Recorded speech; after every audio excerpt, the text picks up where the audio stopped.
મલ્હારરાવે જીવણ ભુવાને 3.5 મણ તેલના તાવામાં બેસીને તેલમાંથી રૂપિયાના સિક્કા કાઢવાનું કહ્યું.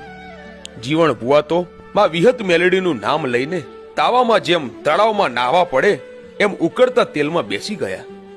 ખોબો ભરી ભરીને ઉકળતું તેલ પીવા લાગ્યા અને ખોબો ભરી ભરીને ઉકળતા તેલથી નાહવા લાગ્યા. ત્યાં મલ્હારરાવ બોલ્યો કે લાગે છે કે તું કોઈ મેલી વિદ્યા કે જાદુગર જાણતો લાગે છે. ત્યાં જીવણ ભુવા ધૂણીને બોલ્યા કે મલ્હારરાવ, હું વિહત મેલડી બોલું. હવે તો તું માન. ના, એમ હું ન માનું. તું મને નિશાની આપ. શું નિશાની જોઈએ છે તારે? બોલ. ત્યારે મલ્હારરાવ બોલ્યો, મારા મહેલના 7મા માળે મેં કઈ વસ્તુ મૂકી છે તે કહે. તો સાંભળ મલ્હારરાવ, 7મા માળે એક માટલામાં કોડું રાખ્યું છે. મલ્હારરાવ કહે, એમ હું ન માનું.